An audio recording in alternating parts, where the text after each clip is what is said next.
Chapter 18. "Ayianna, Ayianna, wake up! You must rise and dress and go at once." "Yes, Mother, I'm awake." Ayianna moaned and sat up in bed. She blinked sleep from her bleary eyes. Then the realization hit her stomach like an avalanche of boulders. She wasn't home. Climbing out of the bed, Ayianna caught sight of a beautiful yellow gown set out for her. It had layers and layers of chiffon gathered at the waist. Tiny white flowers dotted the bodice, and its lengthy sleeves drooped to the floor. She changed into the gown and then looked for Liam, but she wasn't there. Odd, where had she gone? The door opened and Tavona entered. "The Queen has requested your presence." She smiled and motioned for Ayianna to sit in the armchair. Ayianna did as she was instructed. Tavona brushed the gnarled mess out of Ayanna's hair. Then she proceeded to sweep it up into an elaborate bun. "Ready," Tavona stated rather than asked, and directed Ayianna out the door. Their steps were quick, and the halls a blur as they got through the castle. Ayianna couldn't keep up with the twists and turns. Soon they were standing outside an ornate door engraved with a large tree and round gold apples. The door swung inward. White, polished columns spiraled upward and branched out across the ceiling. Large windows opened the great hall to the east. The horizon brightened with the expectation of the rising sun. For a second, the marble walls seemed to waver. Ayianna strained to see what lay beyond the wavering walls, but her attention was diverted by Tavona's tug, leading her toward the throne. The Hamadryad Queen sat upon plump green pillows, which covered the large marble throne. Her iridescent wings shimmered behind her. She wore a pastel pink chiffon robe that draped the steps before her. Long gold tresses of vines spiraled down her back. A wreath of green and gold circled her head. Among the woven vines glittered tiny rubies. "Ayianna," the Queen said, her voice hypnotic, "such exotic beauty you possess. Where are you from?" The Prathay Plains." Ayanna's ears burned. "What brings you to the forest of Engano?" Ayianna hesitated. Should she trust the Queen? What had Vian said? "We are traveling to the mountains of Rusat." "We? Oh, yes, your traveling companions. How is it a girl such as yourself is traveling with 3 men?" "I am betrothed to one." "Betrothed?" squealed the Queen. "Does that practice still exist? Amazing. And how has your journey been?" She picked up a mirror and gazed at herself. 2 other Hamadryads dressed in silver robes fanned the Queen with broad feathery plumes. Fine, thank you." "You are weary of your journey, I can tell. I see you bear the flute of an ambassador of the Dryads. I could use you." The Queen smiled, the same haunting smile the Hamadryad guards had. How do you know?" Ayanna's hand went to her neck, but the flute wasn't there. "I know all the forest secrets. Why don't you stay with us?" "I don't know." She gazed into the mirror again. "Beauty is wasted on the young. Don't you agree, Ayianna?" "Wait, how do you know my name?" "I know more than your name. I know that you have suffered great loss, and that you seek peace and answers." Ayianna stared at the interlocking circles embroidered in the rug beneath the Hamadryad's throne. The Queen's words ripped away the remaining veils of sleep, and the consuming grief returned, plunging into her heart like a knife. "I could set you free from all that. I could give you peace." The Queen's voice swirled in her head. Peace. How it evaded her. Could she really be set free from the guilt and sorrow? No, how could she think like that when her mother needed her? "I can't. I need to save my mother. I can't stay." "Your mother is gone." Ayianna clutched her fists against her sides. "What do you mean?" "Do you think she could have survived the very men that killed your father? Or the curse that now controls the plains?" "How do you know these things?" Something didn't feel right. Maybe it was the way her vision would sway and blur, or the way her mind felt hot and unwilling to think, like someone was probing around in her head. She shuddered. The queen gazed at the mirror, stroking her face. She appeared older somehow. Fine cracks slowly crawled across her cheeks and her golden hair darkened. I have my ways. But I hate to be the bringer of unfortunate news, but it appears your companions have left without you. The queen looked up. Ayianna gasped. A cold hand seemed to grab her lungs. They must have thought you would choose to remain behind. Or maybe they didn't want to endure the extra burden. By now, the bark had peeled from the queen's face, revealing diseased wood. Of course, it would be easier if you would be willing to join us. In the distance, Liam growled. Ayianna turned to look for her, but couldn't find her. The queen leaned over and consulted with Tavona. A ray of light splashed across the marble walls. The sun was rising. Daybreak. Liam's growls grew in their intensity. Ayianna struggled for clarity as her world pitched and turned. Then Kale's warning echoed in her head. Must leave at daybreak. Was she too late? Had they really left her behind? She tried to reason, to think, but her mind swarmed with doubt and fear. The queen's voice roared in her head. Tavona, she is perfect, young and beautiful. No, Ayianna gasped. Her breath cut short. She fell to her knees as the pressure in her head mounted. I am sorry, Ayianna. The queen stood above her. You had your chance. My queen, the feast is almost ready, a voice said. Ayianna looked up. Blurred images surrounded her and disappeared as her vision faded. What was going on? My queen, the cooks await your presence. Another voice sounded above her. Yes, of course, and bring Ayianna. I shall be young and beautiful again. Start the fires. The marble walls wavered and dissolved into blackened bricks. Ayianna sought escape, but the room spun. Something grabbed her by the stomach and yanked her away. The lights went out. Ayianna couldn't breathe. Where was she? Something pressed down on her face. Her arms were pinned. She thrashed and squirmed, and her lungs screamed for air. She brought her knees up and kicked, thrusting her assailant from her. She shoved a pillow from her face, gasping for air. She was back in her room. Where was her attacker? She leapt from the bed, and something crunched beneath her feet. Roaches scattered, and she yelped, kicking at their retreating bodies. Light sifted through rotting timber. Human-looking skulls lined the filthy walls. Her knees buckled, and she stumbled backward. Away. She had to get away. Warn the others. Where was Liam? At the edge of the bed, Tavona lay crumpled on the floor. Scaly wings replaced the iridescent ones. Strips of discolored bark hung from her wooden arms. Her face was taunt and hollow, framed by the dirty vines that wrapped around her head. Tattered rags replaced her fancy clothes, barely covering her wooden body. Ayianna looked down at her own borrowed nightgown. Her skin crawled. She ripped it off in disgust and threw it across the room. She potted her skin to remove any bugs that might have inhabited the filthy gown. She forced herself to calm down and pulled on her own clothes and boots. She slipped her brother's dagger back behind the laces, stuffing her belongings into her knapsack, and swung it across her shoulder. As she tied the cape around her neck, she realized her wooden flute was gone. One glance at Tavona's ragged hands revealed its whereabouts. Her long nails curled around the vine necklace. Ayianna yanked the flute from the Hamadryad's hands and stashed it in the bag. The door shuddered. A loud growl erupted from the other side. Ayianna opened it, and a gray blur tore into the room, stopping at Tavona's crumpled body before returning to Ayianna. It's good to see you, too. She bent down and hugged Liam. She straightened and stepped outside. The once marble castle, pristine in the night, was now rotting timbers by daylight. The great walls surrounding the castle crumbled in places where the forest had broken through. Thorns and brambles choked the once magnificent garden. A hiss ripped the air behind her, and Ayianna spun. Tavona's limbs shook as they grasped the air around her. Ayianna jerked Liam down the rickety wooden steps. She traced her way back through the hall toward the men's chambers. The rotting doors were wide open. She peered into the shadows of the room.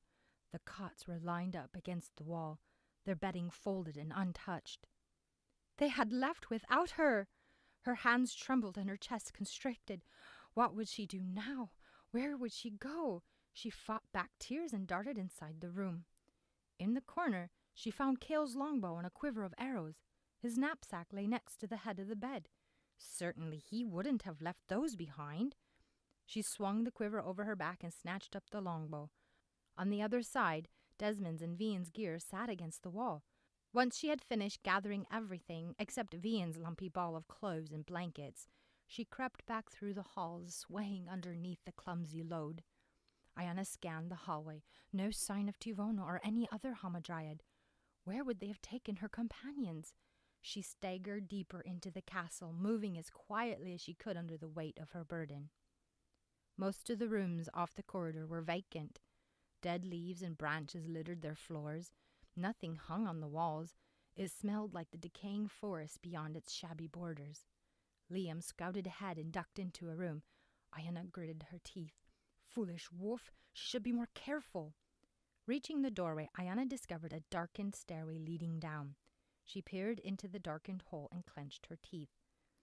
Liam! She listened for the wolf's padded feet and clicking nails, but heard only the distant drip of water. She tightened her fist. You better come here! Nothing. Ayianna groped for a railing, but found only cold, damp stones. She gritted her teeth. Why couldn't the wolf just listen? But her anger quickly succumbed to the fear pounding in her heart. She took a deep breath and descended into the darkness. Each step drew her away from the light and into certain death. The air grew clammy and stale. Here, the stench of unwashed bodies and fecal matter wiped away any smell of the decaying forest above. At the bottom of the stairs, her eyes adjusted. Light from the doorway revealed a long row of cells stretching into more darkness. A dungeon. Surely they would have taken the travelers here. A strange sound rose from the cells, a low, mournful tune. The dungeon's inhabitants were humming. Hello? Ayianna peered through the rusty bars. A small creature the size of a cat sat in the shadows. It lifted its head and stepped into the light. A bald man dressed in rags stood before her, with wings folded against his back. His silver eyes were sharp, yet ancient. Who are you? His voice was scratchy and barely above a whisper. My name is Ayianna, she eyed the prisoner. What are you? He stretched his wings and bowed. I am a Najiso, a fairy. A fairy? Her eyes widened. But I thought all fairies had been killed. He shrugged. We might as well be dead. There is no life to be had here but to mourn the passing of days. Did they bring an elf and 2 men down here? Ayianna scanned the rows of cells. No, the fairy tilted his head. No one comes to the dungeons except to mock us or feed us to their horrid trees. Why are you here? We got lost in the forest. Ayianna dumped the heavy load from her shoulders. The hamadryads have taken my companions. What were you doing in the forest of curses? We were traveling to Rimoja. Rimoja? The fairy brows lifted. He gripped at the iron bars in front of him. Is it time? Time for what? The fulfillment of the prophecy. How is Karasi? The sacred pearl. Is she well? Tell me, what is happening in Nalu?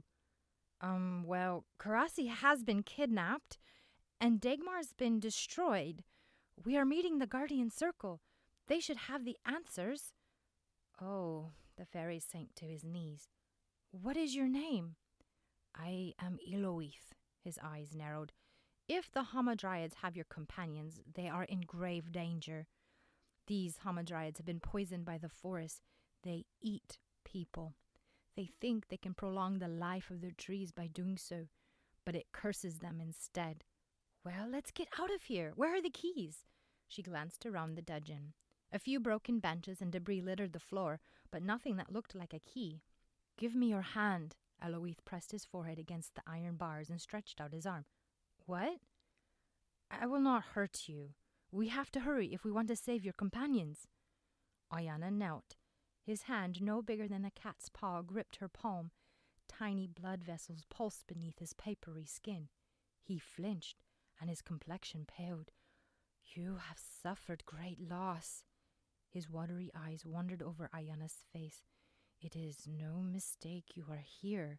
The enemy hunts you. You have something they seek. Ayianna pulled back, but the fairy's grasp held firm. Her thoughts flicked back to the men who had murdered her father, ransacked her home, and took her mother captive. So much death, so many secrets. She clenched her other hand. I know that much. What do I have that they want? I cannot tell you what I do not know. Clear your mind and close your eyes. Why? I will show you where the keys can be found. She hesitated, but he continued to stare at her. She closed her eyes. Clear my mind. How am I supposed to do that? Drip, drip, drip, echoed somewhere in the dungeons beneath the faint humming and breathing around her. She had to hurry. Kale and the others were in danger. Focus! She jumped. Focus on the feel of my hand. Clammy and frail. I am not frail. Suddenly Ayianna's vision exploded in the darkness. A slurry of images swept her through a maze of corridors and rooms and stopped in front of a tall cupboard. The cupboard opened and she saw a ring of iron keys. Then everything dissolved. Keep your eyes closed and follow the vision. Ayianna's eyes flew open. What? There is no light in the dungeons. But you are a fairy. Can't you create light or fire or something? We are imprisoned in cells we, the Nagiso, crafted, he shrugged. Naturally, we could not allow our prisoners magic. But explanations are best saved for when we are no longer in danger. Close your eyes. Ayianna frowned and closed her eyes. Instead of darkness, the dungeons were lit with torches. What is this? Magic? We cannot perform magic within the cells. I only shared a memory with you. You do not have much time, for I'm sure they will soon discover that you are missing. She nodded, inhaled deeply, and took a step. The torches flickered. She moved toward the end of the dungeons, but her vision went dark. Eloith, the memory is gone. Fear not, young one. Turn, and when you see again, go forth. The vision will not fade unless you go the wrong direction. She turned, and the dungeon came to life again. She passed through a doorway into a corridor. After a couple of blackouts, she finally figured out how to trick her body into trusting what her mind's eye saw. Reaching the final room, Ayianna strode toward the cupboard and grasped its handle, but her hand came away empty. Her heart pounded in her ears. Had she gone the wrong way? No, she could see. Lit torches hung from the wall, their flames dancing and casting shadows. The cupboard stood tall before her, but her hands found nothing. Ayianna wiped her hands on her pants and tried to calm her breathing. Something was wrong. No, think, don't panic. She cracked her eyes open. A black void swooped down and swallowed her whole. She strained to see something, anything, but her eyes burned until she closed them again. She groped in the darkness for the cupboard, but tripped over something and fell to her knees. The stone floor bit through her pants and pain erupted in her legs. The apparition of light wavered. She slid her hands along the floor, though her vision showed nothing was there. Her head spun as she tried to do the opposite of what her eyes told her. Then she bumped into a solid object and felt along its edges. The musty wood crumbled beneath her touch. Something clinked. Ayianna froze. She grabbed the wooden object and shook it. Clink, clink. The keys! She plunged her hands inside, and her fingers brushed against a hard, cold ring.